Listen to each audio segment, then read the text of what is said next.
Of And course. also let me know in the chat box because I can see it if sound is not off or not on and it's not 100%. That'd be great.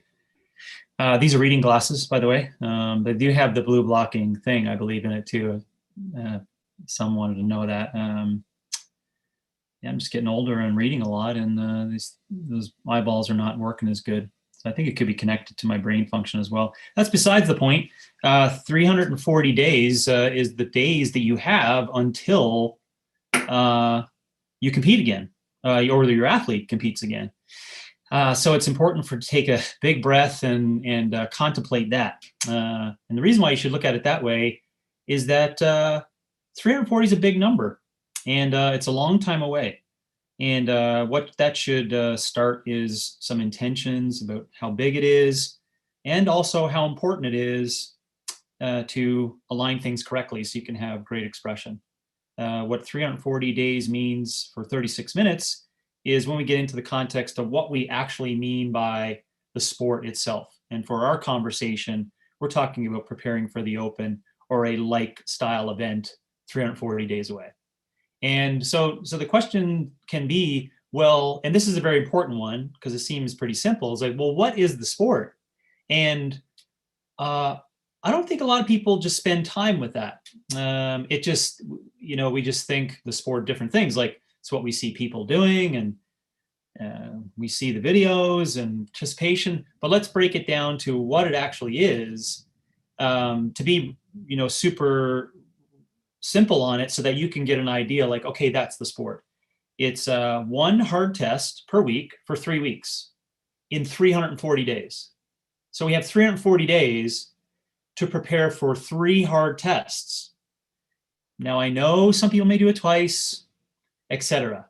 But let's just say you have one optimal thing, up performance of that particular test. Now, why 36 minutes? We can use historical context as to where that comes from. 12 minutes on average for many, many years. And I think it's actually going a little bit more north. And there's lots of math of effect size and what you put inside the group that dictates the average time. And then you add in the max contractions and the time limits for max contractions. It gets confusing. But anyways, it's not 30 seconds of work per test, and it's not 7 hours of work per test, right? What is it? It's around 12 minutes per test. So that makes it fairly simple for our brains to organize things that way. You have 340 days away for 3 weeks of one test per week, averaging 12 minutes each. So it allows you a starting point. And then we go into, well, how do we, put that together? What kind of things do we think about? And how do we determine where people are today and how fast they're going to adapt? We're going to get to that. See how eloquently, George, I'm now moving into phases of training? You don't even need to point that out or even write in the chat box. I'm ready to rock and roll right inside. You are running the show, James. I'm on top of this thing. So that's what this is we're talking about.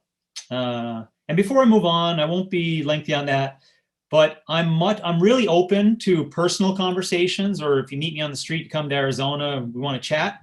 I love the chat, the deep philosophical chat on even defining the sport. Okay, a lot of my time in my existence is spent on that thing itself. So I just left it very short, but I got a lot to talk about on it, but I won't. So now we'll talk about phases of training. You have 340 days. You can break it into what I'll name, just so you can classify. Don't forget to write this down. After you write down 340 days for 36 minutes, you write down base, tough, pre-comp, comp, deload. And for basics and your understanding, without getting into the sport philosophy context of periodization and etc., we're just going to all agree today and be friendly that there's different kinds of training that takes place to get to maximal expression. Okay, so base would be your language, classical language in strength and conditioning of volume, accumulation of skills, fixes of asymmetric issues, work hardening, confidence building, maybe characteristics that need some specific focus. That's your base phase. It's the big hunkin' one that I'm gonna get you to go away with just thinking about 200 days being the base phase. So that's roughly close to 7 months. And the characteristic inside of that, as I said, is different than the next phase, which is the tough phase, which I'm going to say you should go away with around a 60-day approach to this tough phase. And maybe on the back end of this call or another time, we can discuss why I'm giving 60 as an approach. It's based upon who I'm assuming is the avatars here we're talking about. So that big base phase, 7 months, and this tough phase is 60 days. The tough phase, just want to think of it as intense shit. So when people say like, oh, it's like getting ready for the open is the worst time of the year. In actual fact of coaches and training of people, the tough phase is the worst time, because it's like that's where you're pushing the pedal to kind of see what people are capable of, right? You're testing all these things that you built, and you're doing shit that's like it's hurting their brain, right? Like before you had this controlled version of like a hang snatch and a snatch complex, like, oh, that looks good, right? And now you're like, see these 5 bars and these 18 snatches of ascending load, fucking figure that out, right? So that looks like competition, but it's not, because I'm orchestrating it in the phase that's more intensive. Okay. And I'll just be short on that to say that it's different than the accumulation stuff. Okay. Where we could go, of course, as you're seeing as we go through this, I know someone's gonna ask, what happens if they got to compete in the you got to figure it out. But anyways, we're in the tough phase and you're doing shit that's challenging for 60 days. In those 2 phases, 260 days, I'm going to make a personal recommendation of something that I've learned over 20 years of experience, of not 20 years of experience in mixed modal fitness, but 20 years of experience in intense fitness and coaching others around that, and coaching coaches of others around that. You should take 3 full days per month, not your classic day off per week with active training and etc., but 3 full complete days per month off. Okay. Just as a principle, I'll just toss in there as a starred thing you can wrap your head around. And I give that recommendation for a number of different reasons. I'll move on. The pre-comp phase is roughly 40 days. And the reason why I'm going to say 40 is because my experience, I like people to get multiple different simulations of the exact style of the weekend. So what the 40 days allows, and what we're calling pre-comp, is yes, it's all the sport, right? You wake and breathe and eat and do everything that's to get you really prepared for that Friday afternoon fiasco, right? And you now have 6 weeks to do this over and over. Now, it doesn't mean you're not going to do hard shit on Tuesday and maybe another hard piece of shit on Sunday. It just means that you're kind of getting into that rhythm of like, what does Wednesday night feel like? Am I anxious on Thursday when I see the workout come up from my coach? How do I respond to that? What food should I have Friday afternoon? How much time do I take? I get my chalk and my video, and like all this shit needs to be repeated for 6 weeks. Because as you know, the highest level of performance is largely due to this, right? My perception and my confidence going into what I'm performing. And for those of your coaches who are listening and you're all going, oh my gosh, yeah, right? It's less the physical, it's about getting reps in so that people can be like, I'm ready to fucking chew bees when the open comes. And if they're not, and they're not a little bit nervous as well, you got yourself some issues probably in the training phase that hasn't built up enough confidence to have them ready for what's to come. Now, the competitive phase is 20 days. So we did 200 base, 60 tough, 40 pre-comp, 20 for comp, because I'm assuming it's 3 weeks, okay? Maybe I'm off 21 days, a little longer, yeah. And then just want to add in, it's 20 days for deload, maybe another time, another seminar, but it's quite important that that gets put in the phase for 2 main reasons. Number one, the athlete sees that, holy shit, I'm going to require 20 days off. Yes. If you don't require 20 days off, you didn't put your effort in for the entire 340. Now, it doesn't mean that's a true statement, but that's why you put it in this calendar. So people are like, Jesus, you know, I should, maybe I'm gonna be doing a whole lot of work for 340. You're like, yeah, you're gonna do so much for 340 days. You're gonna need 20 days of recovery, or 320 days. You're gonna need 20 days recovery. And then secondly, I would hope there's a little bit of a flow in here or a thought process to give someone a career. And if anything, from my experience that I didn't do over time was to put the brakes on after these big competitions and just try to figure out how to have fun, do some rock climbing and kayaking and running and roughhousing and play some rugby and kite surfing, whatever, right? Just not in the gym doing thrusters and wall balls again. All right. How am I for time? And are we okay to move into IMP equals D? You are doing great on time, James. There's one quick question I would like to ask, and that is related to the 3 full days off you mentioned. Is that happening throughout all 340 days, or is that only during certain phases? Yeah, that's only. Did Megan Sweet ask that question? I mean, she knows the answer to that. I think it might have been a leading question, James. Good one. Well, as I mentioned previous, it's lengthy in the answer, so I'll try to be short on it. It's to allow this, what I would like to call creep of mental fatigue that occurs with a structured plan that looks really big. Everyone gets really inspired by that, but we all know that what keeps us wanting to train over and over, months in, months out, is our addiction to the process of being there, thinking that more work equals, extra effort and increase in linear progressions, improvement in performance. And the truth is it doesn't. So what does the 3 days do?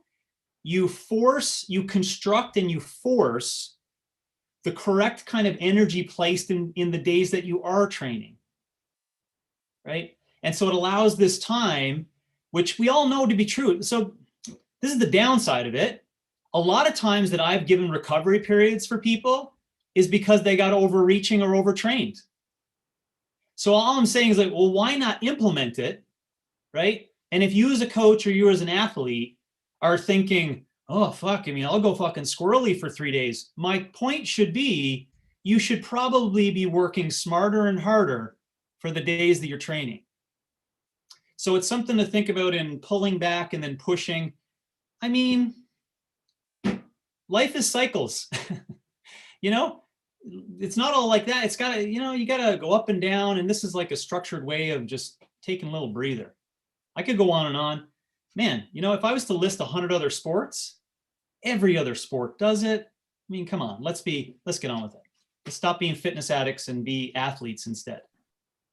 And on that note, James, before we go into our IMPD equation, I do just want to share in the chat box the PDF that we have for the key performance indicators, because I know you are going to be hitting on that inside of P, personalization. Yeah. So guys, you should now see that in the chat box. I'm going to ask that you open it. Please, I know you're going to want to sit there and read through it all right now because it's super awesome and exciting. And there's some amazing data inside of this sheet, but we are going to talk about it more together. And I ask that you open it, leave it sitting there on your browser, but don't get too distracted reading that right now because we will get back to it. So there's that link, get it open, get it ready, but let's focus on the conversation and keep taking notes on IMPD. But I did see a question too about the slides for the numbers. Christopher, I think I asked that question. It's a good one. And I'll repeat it again just because it's easy. So you do want to have pen and paper. You want to write down the phases: base, tough, pre-comp, comp, and deload. Okay? Base, tough, pre-comp, comp, deload. And then the numbers are 200, 60, 40, 20, 20. And that adds up to 340. And the math is, yeah, I know I included that because the deload would be on the back end. Anyways, they'll be good numbers. It'll help you out. What IMP equals D means, it allows us to say, what are we talking about for a sport here? And hopefully the whole reason why we're together on this call, or for us to share that, is so that we want to help coaches start, or athletes start, like tomorrow.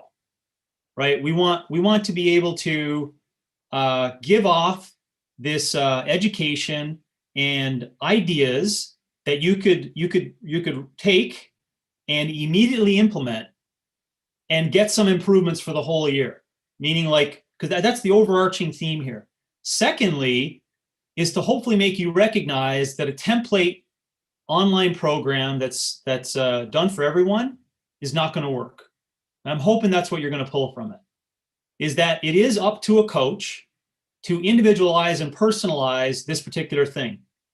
That's what IMP equals D gets to. So intention plus modality plus the person equals what we're going to be doing for the training. Okay? So if you're the question today is like, well, what is the training that we're going to do? Well, we can't obviously go into that with case studies. Maybe if it was like a 3-hour call and we go through a bunch of them, those are kind of cool. Because we got lots of good stories and not so good stories on that, so we can figure out how we learn to make this better. But IMP equals ideas around what the hell we're going to do for the training. Intention. Oof. You first have to get an idea and a belief for you as a coach that this is sport and it's not vitality. Take a second. You owe it to an athlete to treat them as an athlete. You will create limitations to humans away from their maximum potential if you inject tones of health and wellness inside an athletic program. So do intentions matter on behalf of the coach and the athlete? Hell yeah, a lot. So you as a coach and athlete, honestly, you may take months to get to this one. Meaning months of conversation, right? Like, why are you doing this, right? And I can just give you some ideas. You want to focus on the intentions of being around continued improvement in performance, right?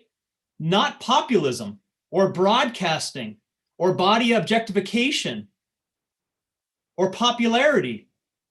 That doesn't mean those are not virtuous, but they have no place inside of the athletic pursuit.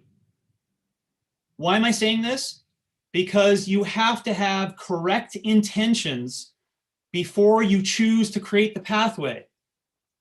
I say it all the time, a fucking 12-year-old can create awesome programs. Anyone can do it. But what makes you as a coach unique in making it personalized and individualized? Asking the questions. Why are you doing this? Why are you doing it? Because then it brings up this whole idea of like, well, I just want to participate. Nope. This is not one of those sports that you can just like kind of do 1,600 handstand push-ups on a slightly asymmetrical cervical spine over 11 months and not have, issues down the road with your sight. Hope someone picked up on that personal innuendo there.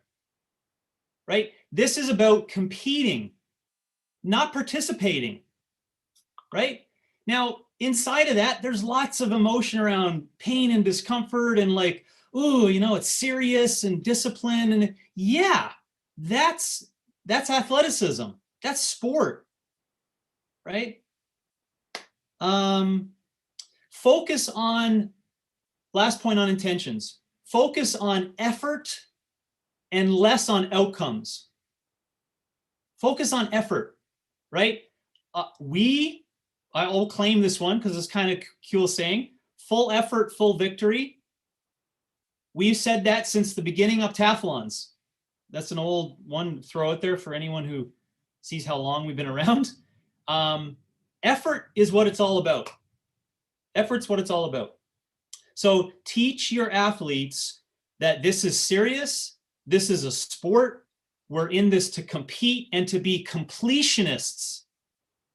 And we're in it for progression and all the other things that you see people participating in it for. That's not our jam. That's not why we're doing it. Right? Man, we could go on and on for that one because that's a real rough one for coaches to deal with because anyways, a lot of people are doing it for other reasons. And to be completely honest, they shouldn't be in the sport. Modality. What do we mean by modality? This makes us question, well, what are we talking about for contractions and the physiological things about the sport, right? So in basic terms, you're trying to get really good in this sport of cyclical activities, body weight only activities, and resistance activities, and all of that shit mixed together in multiple different ways, right? That's basically what we mean by modalities. What is inside the sport? And an interesting way that coaches can kind of formulate a plan of this is you could say, what is not in the sport? I love that one myself, if anyone's interested. You know what it's not? It's not cross-country skiing, right? It's not swimming 20 kilometers. There's no walking. It's not lifting rocks repetitively in the sun. Are you getting me? It's not sled drags. You see, I'm getting more specific now. Where people are like, oh, wait, now, not sled drags. I saw it at the games. We don't talk about the games. What's going to be inside the open? Cyclical, body weight, resistance. And yeah, all that together. Do your best, right?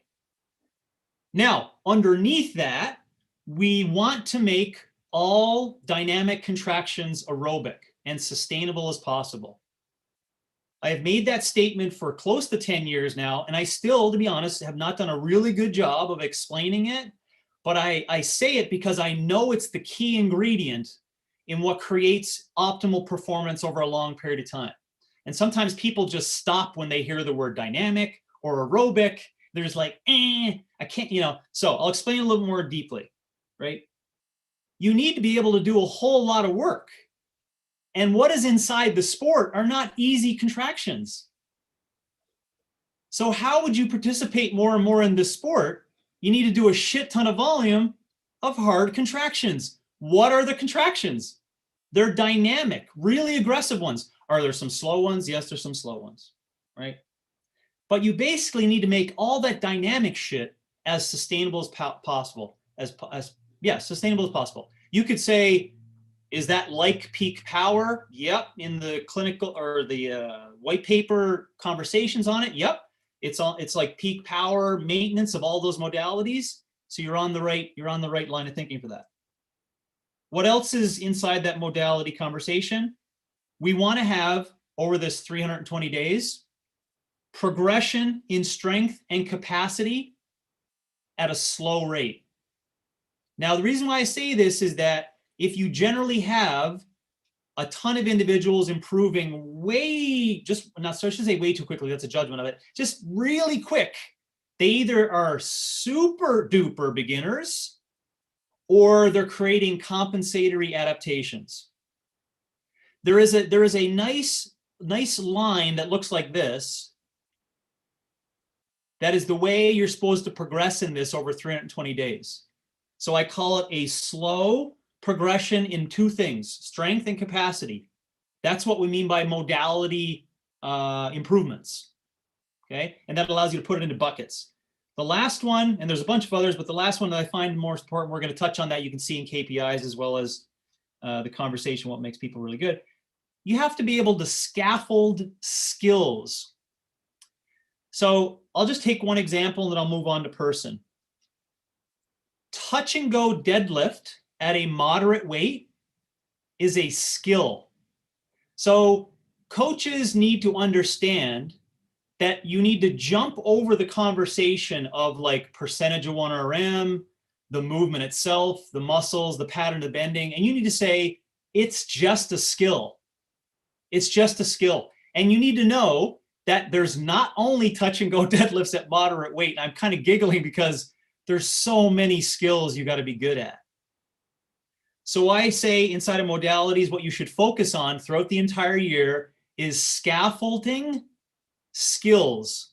That means you're working all the skills that are inside the sport and you're blending them with one another. That is eventually progressing them to the point that when they get that skill at the highest demand in the competitive environment, they're like, dude, we've been through like the worst scenarios of touch and go deadlifts. Do you know what I'm saying? You want your athlete bringing that up. If they get there and they're like, oh man, I've never done 600 double unders. That's your fault as a coach. You know, I've never done 600 double unders with wall walks. Well, maybe you got me. But you must have done some inverted stuff with double unders. You get my point. So scaffolding skills. Lastly, the person is important before you get down to designing the training program. That means you have to ask questions around maximum potential. What is this person capable of in their potential? Now, I saw Georgia in my office a couple of hours ago. I can say some things about mixed modal. It gets a sparkle. It's called the mixed modal sparkle in people's eyes. And it's generally around this conversation because there's something really special about coaching and observing people striving for human potential. Would you all agree? There's something really cool about that, right? But that's what you need to figure out in the assessment process. What is their actual potential and what are the limitations? So some of the things we discuss would be training age, sport age, biological age, experience just overall with the training environment. What are the KPIs, test scores? You got to get all this because I gotta really figure out the speed of adaptation, right? I want to be able to say like, oh, you can do three ring muscle ups in a row, and you should have a calculation in your head going on like 1 year experience, upper body strength not there for absolute strength, and you start coming up with this plan, right? 1 year experience, not really high in absolute strength experience, but I heard James say dynamic contractions made aerobic, right? And you need to kind of like play with that going, I'm going to treat that person differently. This is the whole point on person. If someone comes in 7 years experience and they can do 18 ring muscle ups in a row, but they have this little like weird right arm shift from 12 to 18 reps on every drive over the rings, right? I'm sure some people have seen that before, right? You see the difference in that? The same program is it's disgusting, honestly. It's so lower order to give the same program for that person. It's fucking disgusting. It's actually fraudulent to put like a legal term on top of it, right? You need to personalize that for the 3 ring muscle up, low absolute strength, 1 year experience person. How did I get there? I recognize that the person really matters, because it not only allows you like this runway, it gives you a concept around expectations. I can hear every coach in the crowd now with the like, gosh, sing it, right? Because I'm speaking your language of how many times you had an athlete in front of you and their expectations were so out of whack, so far at a distance. And logically, you're sitting back going, there's no fucking way they're going to do 12 ring muscle ups in the time they think they're going to, right? You know this. You know it, right? And so having an idea who this is allows some truths and not fantasy, right? Truths, right? And guess what? You may expect, but you certainly may inspire to get an athlete to over deliver. That has happened so often, right? Where athletes go, you know what? Fuck you. I'm going to do this in 9 months. And I'm like, great. If it's in the right kind of patterning and you get there and I said something that inspires you to do it, great. But I certainly won't do this. Oh, no problem. Yeah, we need about 15. Yeah, couple months. No, that's a lie. That's a lie. You should be fired. You're going to say that shit. So what is the training? In general sense, use that framework. Intention, the modalities, and the person. And now you have this great base of support to build some, somewhat of a structure. KPIs, which we've given to you, can kind of give you like, you get to touch a little bit, like, oh, interesting, where do they sit, kind of idea.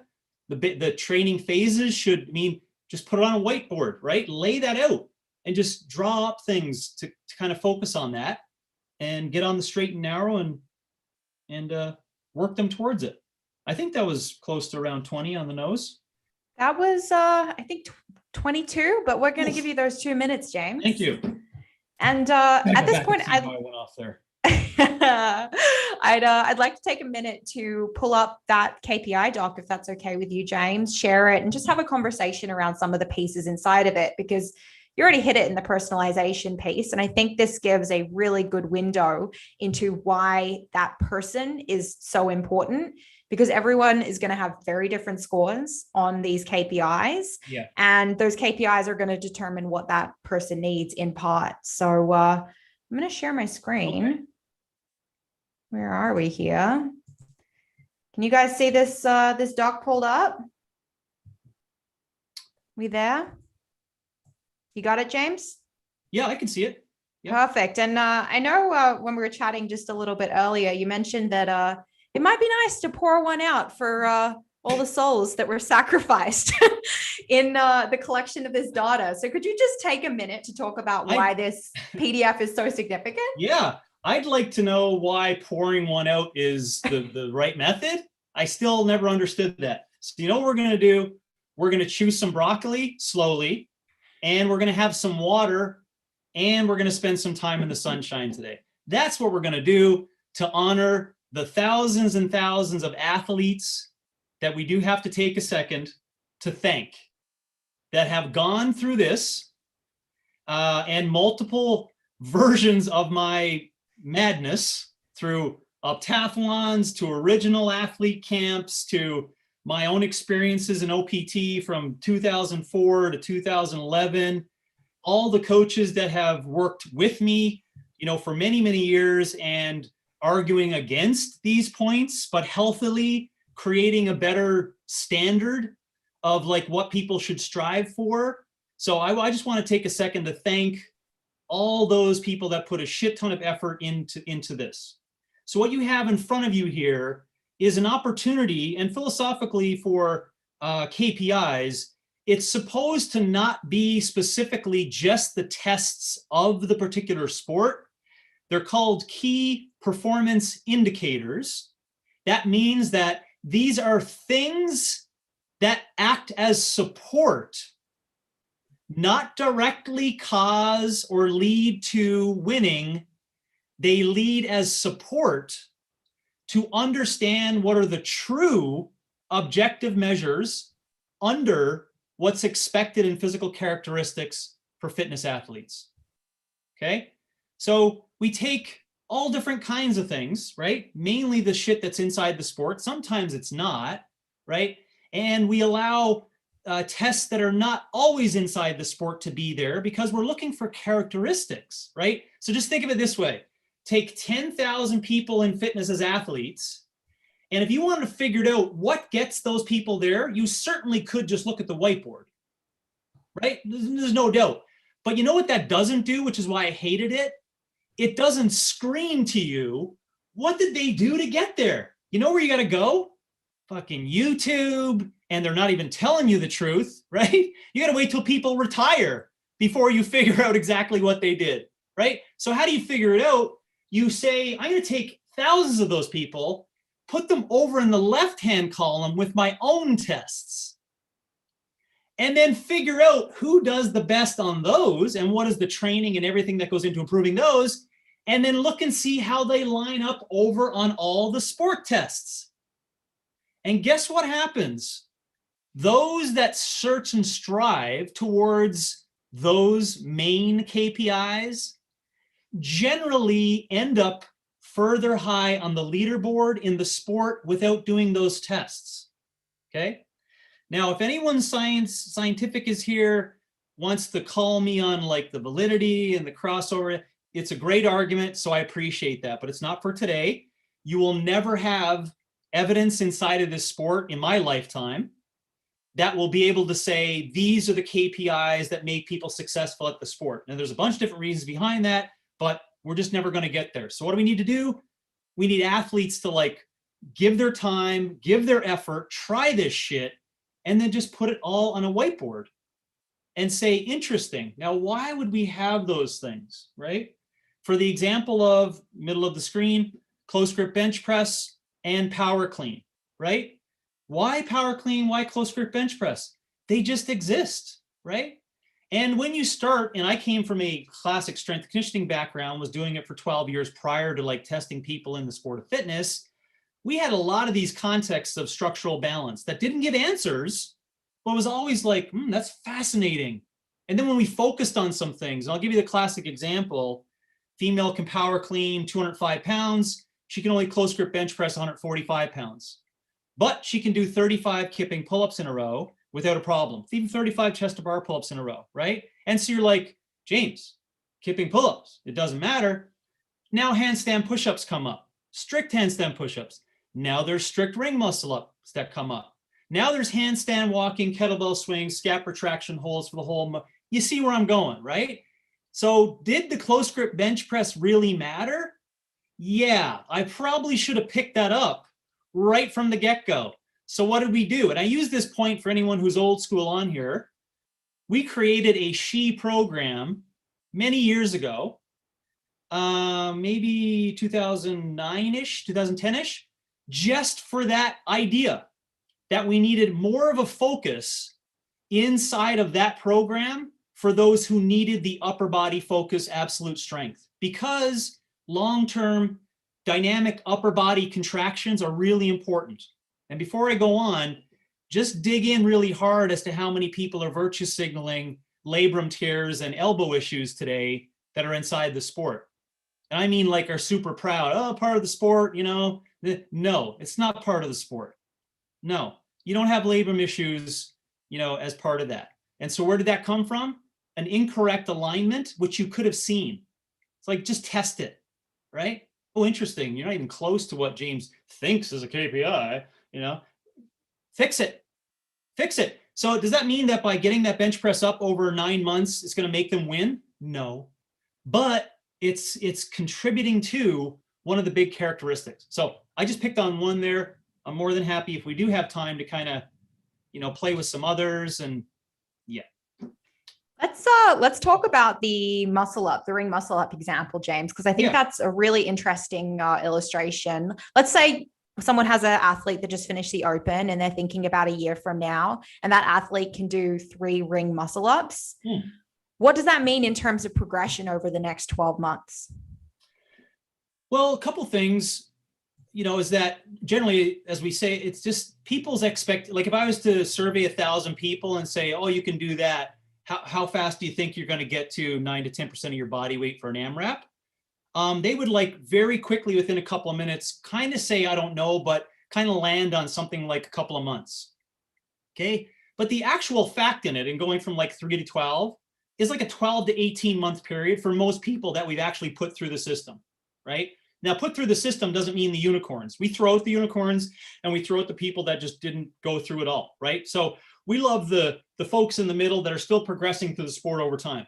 And it takes that long, right? But are you going to say, well, you know, we think around 12 in a row is kind of good for these multiple reasons. It could come up. You want to be able to do a lot in a row. You want to have battery potential, but you got to have some form of muscle endurance as this particular skill, you know, and you give them that number. And if you're like, I'm afraid to tell them, even though I don't know that that's what it is, again, you're in fantasy world, right? And you're just not being a true coach. You're not being authentic, right? So at least if you had this idea that like, listen, I don't know how long it's going to take us, but I kind of got this roundabout idea as to where we need to go to get it.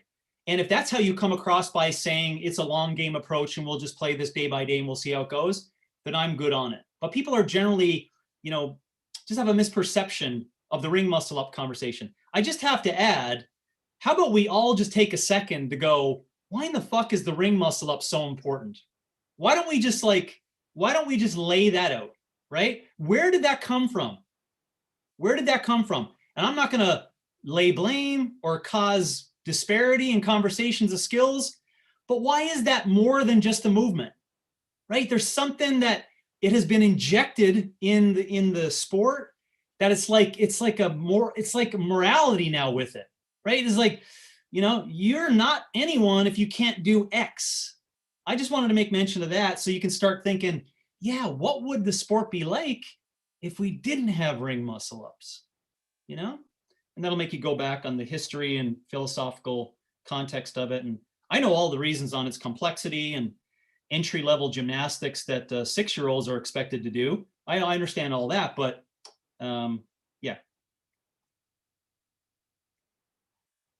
Just a quick question we had in the chat box from Max, who asked around tempo on the exercises inside of KPIs, James.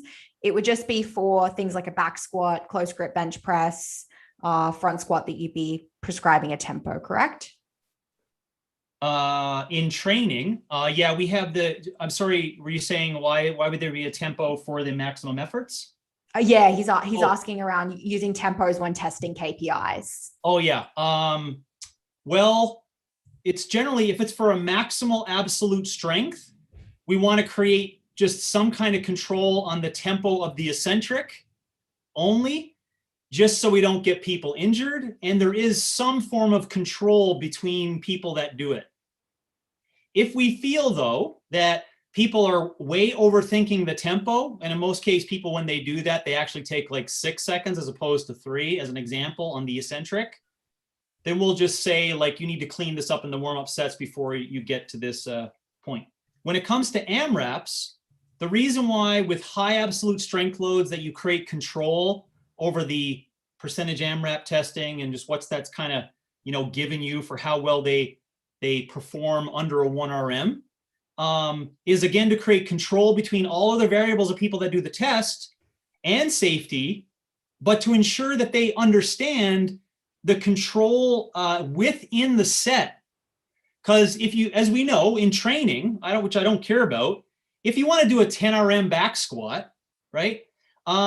We do know that in training programs over time, if you're doing it once a week, for 8 weeks, let's say, by the end of the 8 weeks, you always leave a couple of more seconds, at the top of each of those reps. So what starts happening, right? Rep 3, 4, 5, 6, 7, at the end of the set, in a high axial load straight body position, we're not doing so much work, right? So what we've ended up doing is add, most times, 30% recovery period without the actual eccentric concentric. So what fixes that is you force tempo. So you say 30x1, what does 1 mean? It means when you stand up, you got 1 second before you go back down. So now there's some control on, test comparings and making sure that we have some overall control, if that helps. And I'm just going to really quickly hit Bruno's question. Yeah.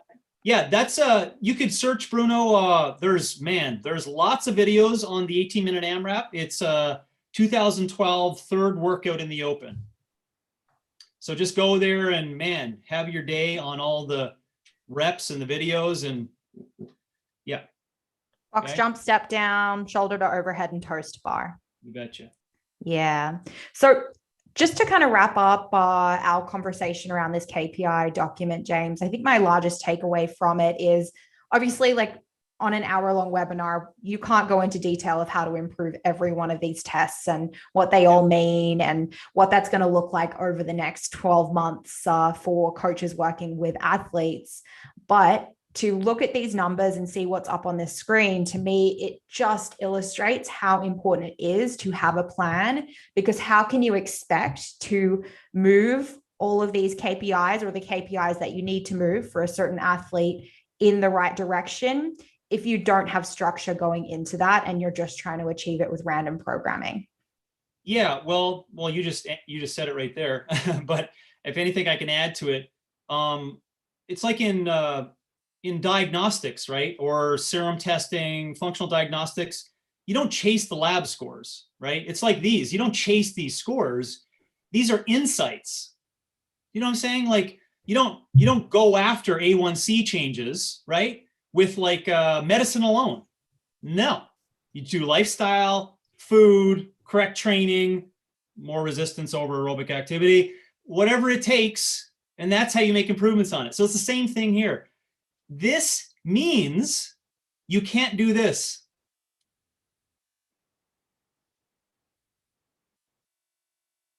Just like today, man, What do we today? Well, we're going to do moderate level sprint repeat activity in a mixed modal sense. What does that mean? What does that mean? Well, we're going to do a time dependent scenario, and we'll scale it, and everyone will get the right dose, same effect, 21 people, right? Give me a fucking break. Give me a break. You know what you need to do? You need to individualize this based upon how they're capable of performing these particular tests that you place in front of them. Someone shows up, I want to do the open. Okay, here's this workout. Front squats, toes to bar, thrusters. Oh, but I don't even know what a thruster is. All right, well, it kind of says where we are, right? That's how you individualize it. You don't give them the test. You got to say, well, I need to figure out who this is, right? What's your intentions? Why are you doing this? I want to compete. Awesome. Do you know what the modalities are? No. Well, it's going to take us about 6 months for me to even explain to you what the sport is. Okay, we got that. Now, how about the person? Well, I got 12 years of experience. Well, that's a good starting point, right? How many pull-ups can you do? Oh, I don't know. Let's see, 22. Now we're into, like, you see, you're starting the individualization for that person. And anything less than that is lower order. Remember, any 12-year-old could put this together. Anyone could. It doesn't take a genius to put up anything on a website, right? So any coaches here need to be inspired to reach out and grab those souls that are being okay with getting the anything program. And you need to get them in front of you, and like, this needs to be personalized, and it will give you at least a career. It'll keep your shoulders safe. We may not, be able to take away all the cervical damage it may cause or the metabolic issues in 20 years, but you're going to have a good career, and you're going to eloquently progress, formally. So you can't template this. What's the hashtag? ID is the only way, something like that. I don't know. Someone come up with one. ID is the only way. That's the only way you're going to do it. Just on a philosophical point too, for the growth of the sport, one thing that is a reality today, there's not enough coaches out there who have the competencies to help enough people who want to participate in the sport. And a ton of the market is being preyed upon by people who just want to show their body off and competed for a weekend comp and are now saying they're a coach. $5.99 nutrition program, do all this shit. I'm just going to send it out. I won't watch the comments, but hey, that's the way it is. So, hey, that's reality. So my point on that to finish, what are you going to do about it, right? Are you going to succumb to that? Or are you going to get on the comments and be like, hey, have you thought about giving people 3 toes to bar on the EMOM? Or one person? Why would you do that? Geez, I don't know. They can only do 5 in a row. So let's get the skills scaffolded. They're like, scaffolding? What the hell is that? Anyways, hopefully this just inspires some people to up their game and reach out and grab people and individualize it and progress them in the sport so we can grow the sport.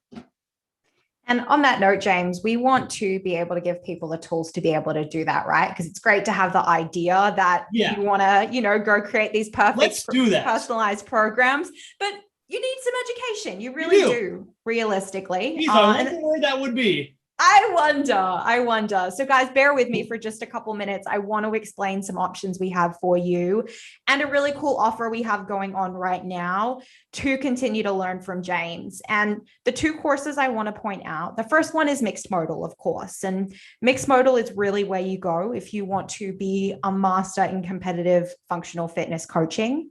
I know we had the question from Joe, like, how do we actually program these KPIs in a structure? From there, you're going to be asking, how do we program to improve them? And it's inside of mixed modal that James really focuses on competitive athlete design. So mixed modal is a great place to go from that.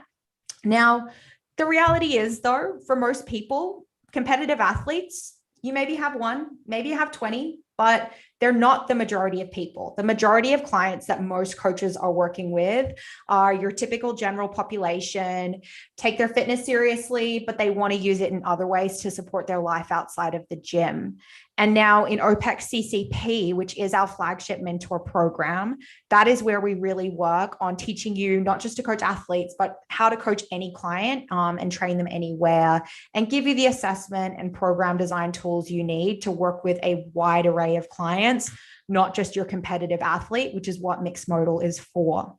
So we've got these 2 courses laid out, and I want to give you the option to be able to pick a path and move forward. So you're not just finishing this call like, hungry and excited, but without somewhere else to go. So our first option would actually be not to choose. Take both. You can do CCP and mixed modal together. And for a limited time, we have a really great bundle offer where you can actually buy both together and get a great discount on that. To get that offer, all you need to do simply is to apply to CCP, and you'll book a call and we'll explain the details of that offer. So you can not only become a CCP coach, but also become a mixed modal specialist, which is the title you will receive after completing both CCP and mixed modal together. So apply to CCP if you would like to take both options. I will pop a link in the chat box shortly for you to be able to do that. Second option, you can become a CCP coach. Take CCP, work with James on the weekly calls, and come out the other side feeling like you can train any client and train them anywhere. So again, I am going to pop a link in the chat box to apply. We are actually just about to open pre-sale for our next cohort. So if you apply and use this link today to book in, you're going to be the first one to secure a spot in our next cohort that we open up for. We haven't even opened enrollment to the general public for that next cohort that's upcoming. So please, in a moment, when I drop the link in the chat box, apply to CCP. And then our final offer is for mixed modal. We're going to have a very special discount coming out for that. So if you have just finished the open, you're not feeling ready to commit to CCP, but you do need some education to continue to work with your competitive athletes as they continue in their season, or you're getting them prepared for the next one, for the open in 340 days from now, then please check your emails in the next 30 minutes to an hour, and we'll be sending you a very special discount code to be able to get an offer on that one for 48 hours only. To recap, and then we'll go to Q&A, you've got 3 options. Option 1, apply to CCP and become both a CCP coach and a mixed modal specialist. Option 2, still apply to CCP, same process, but just become a CCP coach. And then option 3, you've got that mixed modal offer coming to you. Ready to go to Q&A, James? I am. Before we do that, go ahead. I'm jumping ahead here on little bits of information that won't be too public, but let's just say that the future will hold a global governance of what the sport is, and you will want to be ahead of that game prior to the sport that we're participating in becomes, let's just call it, observed on a much different level. And you will need to have the competencies inside of how to help people, because the market will very quickly be able to distinguish if you're using a deck of cards versus an actual solid individualized plan to help that young person in Greece want to become their national champion. So I would say that indirectly, I hope you can connect the dots on that, but it's going to come. There will come a time. So this would be the opportunity for you to get on board and help build this sport effectively by creating some governance and competencies. I do just want to answer Chinda's question from above related to a CCP coach having just started CCP and getting that mixed modal offer. Yes, Chinda, you will get an email specific to you that has an option for you to bundle up and add mixed modal to your CCP for the discounted rate we're now offering. Benjamin, yes, we are sending out that KPI PDF that will come out with that email that's going to go out shortly. And as a reminder, I've just dropped that link in the chat box to apply to CCP. So if you want CCP, mixed modal, or some combination of the two, then please go ahead and apply and book a call for this week. Now, should we spend the next 3 minutes hitting on some Q&A, James? Yeah. let's, you want to go into Tom's question? Okay. For the beginner athlete who have aspirations for it, how would you balance raw strength and skills, dosing and metcons and sport specific work? Yeah, Tom, what would help is figuring out where they sit and how far they are away from what the definition is, again, back to intentions on competing in the sport. So you have to ask this question and figure it out in testing. Can they do the most challenging demand dynamic contractions that are made aerobic every Friday afternoon for 3 weeks, right? And you don't have to say, oh, James, no, they're a newbie. But you still have to ask yourself that question. If they can't, then you need to slowly reverse engineer it and say, what are the things that I need to do that are the base characteristics that will help us work towards them actually expressing the sport?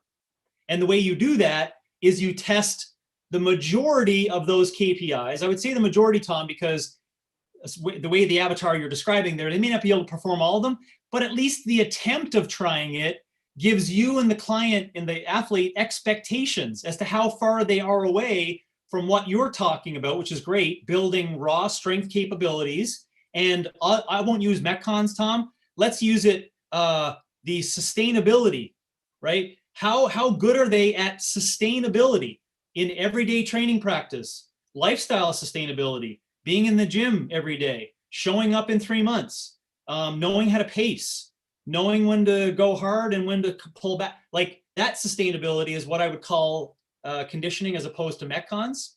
And there's more complexity underneath that, Tom, but for time's sake, hopefully the KPIs and figuring out exactly what the sport is can give you like a starting point. And then, Tom, the great thing is that it's a good challenge. Ask anyone who trains people in the sport who are those avatars. It's a good challenge. The main challenge we have today with those individuals is that they want to go to the games in 3 months. That's the main challenge, not the challenge of like writing designs and getting them to fall in love with consistency. Is like they really do think, they really think they're going to the World Championships next year if it's not this year. And so that's the main conversations and stuff that you're going to have to like mold and kind of get them built into. And hopefully that helps a bit. Tom, if that's not enough, maybe ask it a different way or email me and I can give you a little more detail if you got a case study. Guys, we're right on time. So we are going to wrap it up. I know we had a question from Theophilus just come in. I'd encourage you to just shoot James an email, james@opexfit.com, to continue the conversation offline. And if anyone else has any questions, James is there. I'm there as well. So feel free to reach out to us and we can help you out. As a reminder, please make sure that you are applying to CCP if you want to take advantage of joining our next cohort or adding mixed modal and getting that bundle offer. And then if you are looking to add mixed modal on its own, then keep your eyes out for the email that will have some clear instructions. Thanks everyone for the call today.